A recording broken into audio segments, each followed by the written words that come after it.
hope he's not fresh today.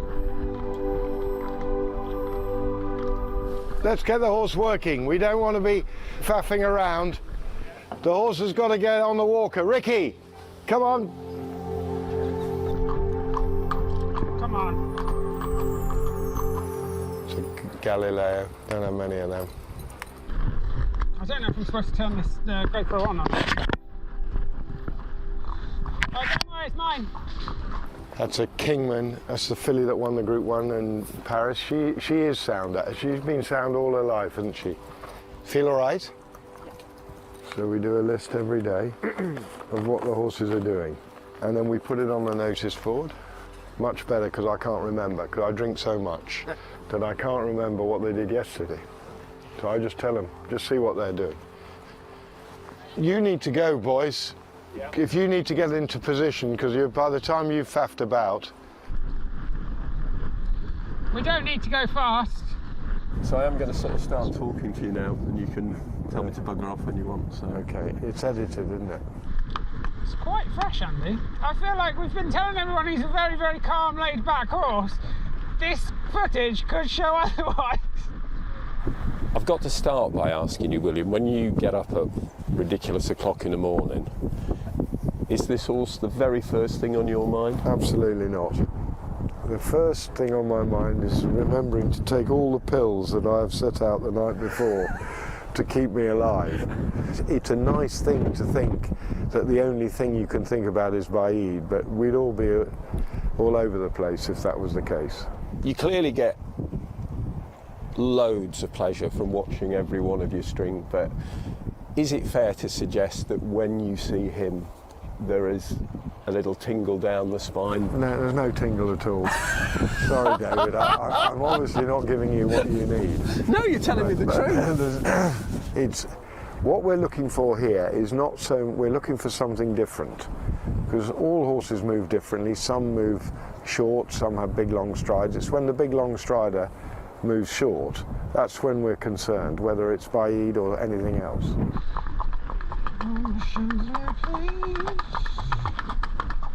Okay, buddy. What does he show that perhaps others don't?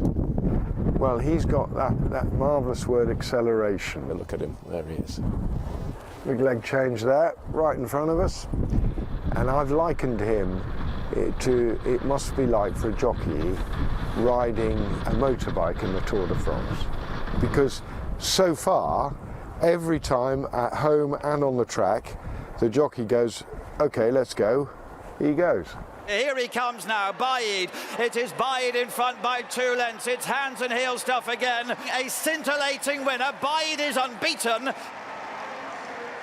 People who know nothing really about racing, the likes of me, that are always pestering you with questions, talk about the mechanics of horses and things.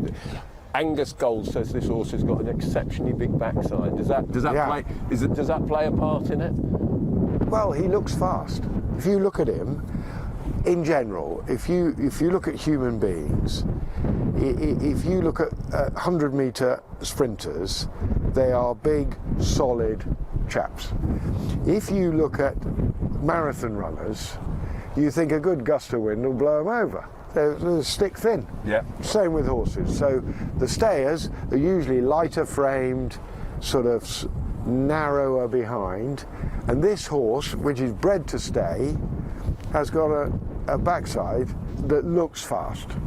It's as simple as that. One of the pleasures of my job, whether I'm interviewing stars of sport or Ronaldo, or me, or you,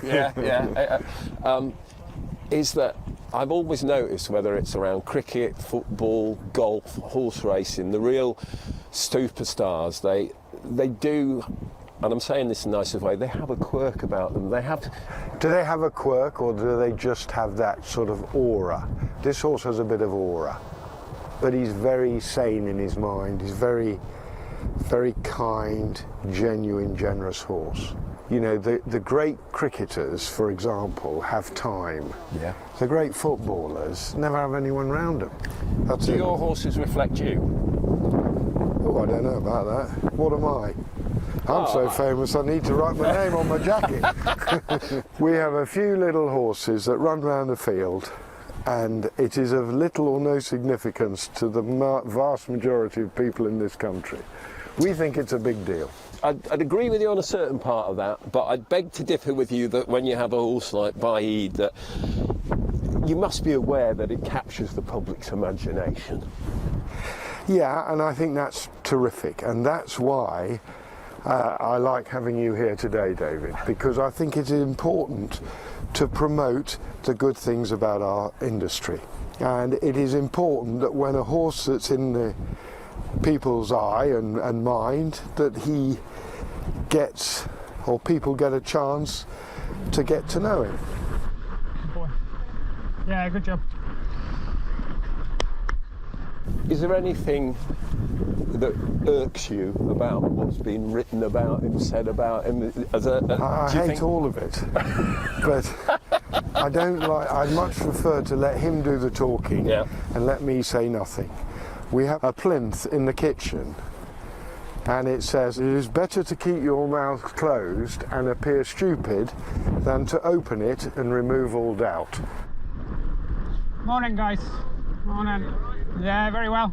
The whole story has been phenomenal, William. I mean, right from winning at Leicester, right through to, you know, the Juddmonte at York, and I want to touch on the Juddmonte because it's your home county.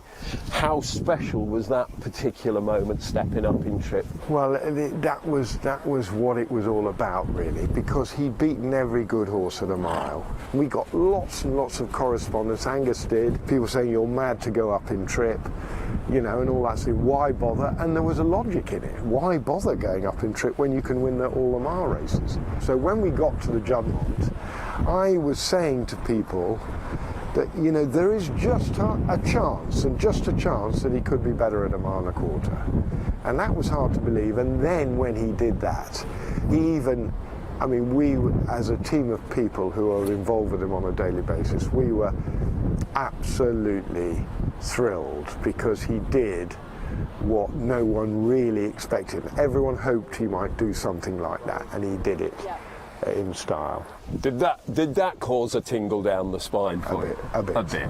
Thank you. A proud moment it was. After York, there was all the hullabaloo. I think that's the best way to describe it, about the Arc.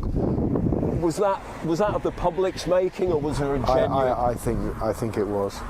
I mean, we were never really up for the Arc, and I think Sheikha Hissa had a feeling that possibly it's what her father would have wanted. And that was a difficult one because... That's emotional, isn't it? Yeah. And so we discussed it, and she said, I'd like him to have one more race. And it's either at Ascot or at Longchamp. And I favour Longchamp. If the ground is nice, I favour Longchamp. But I'm not sure. And she knew all along that we would the champions. Yeah. And the Champions Day, you know, when we discussed the programme right back in March, it was Lockinge, Queen Anne, Sussex, Juddmonte, Champion. And that was sort of, and the first four pieces of the jigsaw have happened. And the last one, and she said, let's go for the Champion. And I said, Sheikha Hissa, I think that's the right thing. Let's hope it pours with rain in Paris. And then we didn't feel guilty, and then it did, yeah. So it all comes down to Champions Day. How poignant a moment is it, William, for everybody? As far as Sheikh Hamdan is concerned, very. Sheikh Hamdan had a great passion for horse racing, great passion. And it's such a shame he never saw this horse race, and hopefully the gods will be with us and will deliver that very special moment. You know, you have to think that if the real Baaeed turns up and everything's right for him and he gets a bit of luck in running, which we all need, then he should be the best horse in the race. That's what most people would think. You've spoken beautifully this morning about. I'm about to get frostbite. Right, come on, let's go. Right, come on, we'll go and we'll talk. We're going to talk some more when we get back. Are we? Yes. Jesus just people Christ, want to hear from you. Finished. He's a quick horse, and when you ask him, it takes 2 strides and then he just explodes. This fella's, you know, he's fast and he's a champion.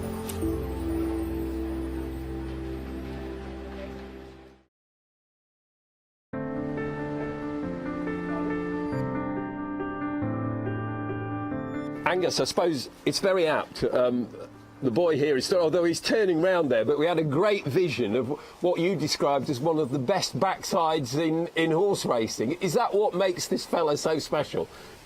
Look, I can't tell you that's definitely what it is, David, but I'm sure it's a part of it, that he has so much power behind the saddle.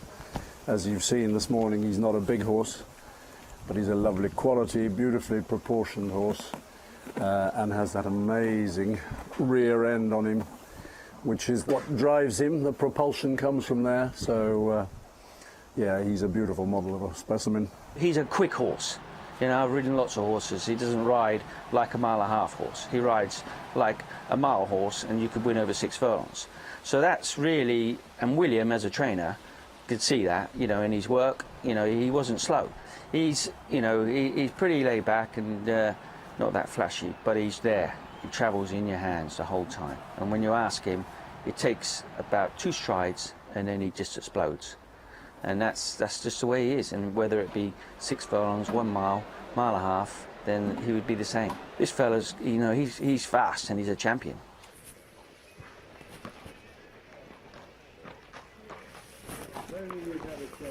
You were low profile. I am low profile. They pulled me in. They pulled me in. For me to be able to stand next to greatness like that is a very rare moment. I mean, this is not just the best horse of the year.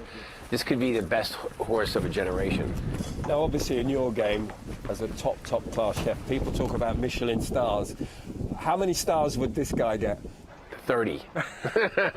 You know, the top restaurants get 3 stars, but Baaeed is a 30-star Michelin star racehorse.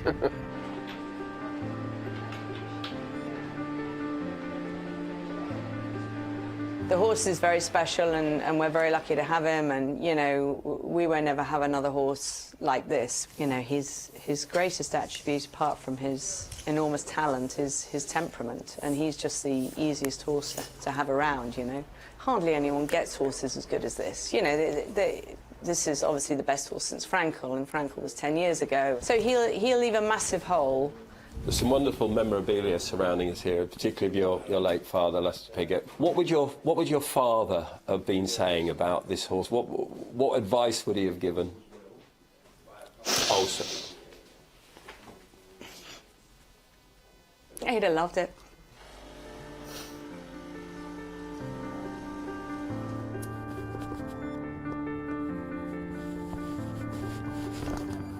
what's become evident today, and you mentioned it earlier on about the family, how tight is that bond, particularly between you and Maureen, and how she supports you through all of it? Well, we live and breathe the business, and we're together for 24 hours a day, and that would test any marriage, I can tell you.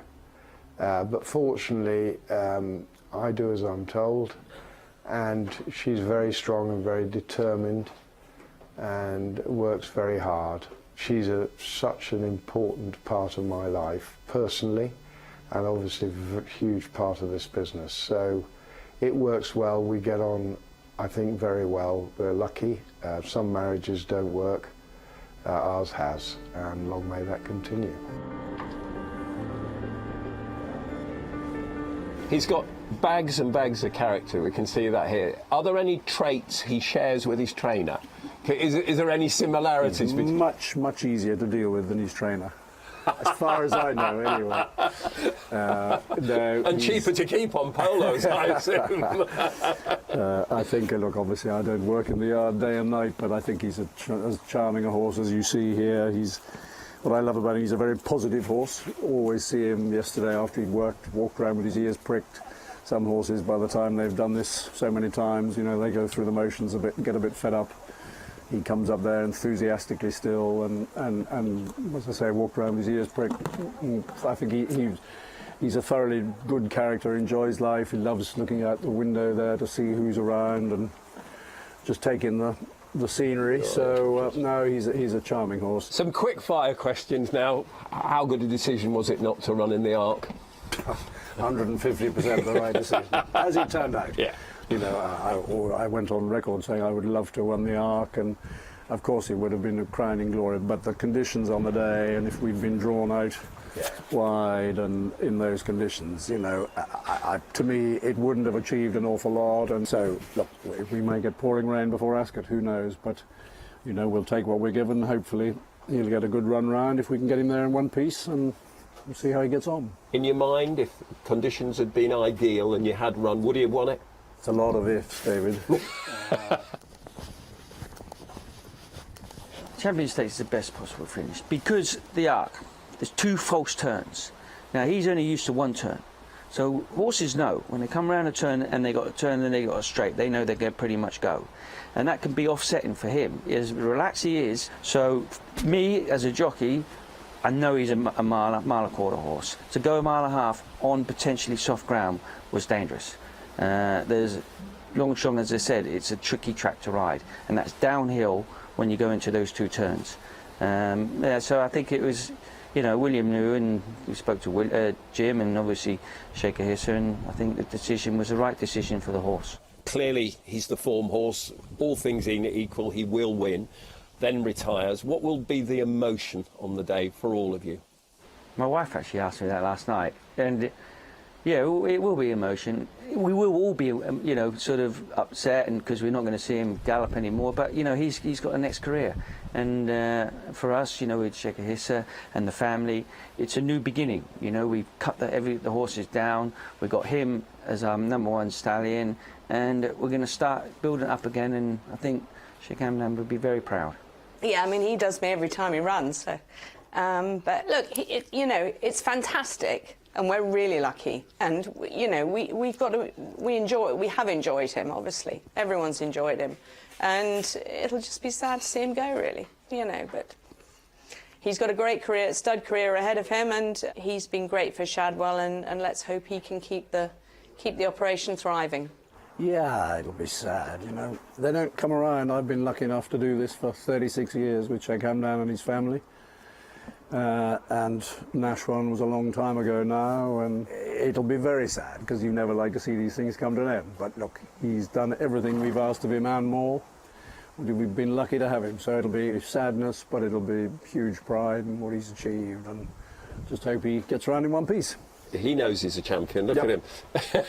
You know you're a champion. Yes, I know. Yes, you do. Can I just ask you, he's feeding it carrots. Do you think there's a way he should do something a bit different with the carrots or not?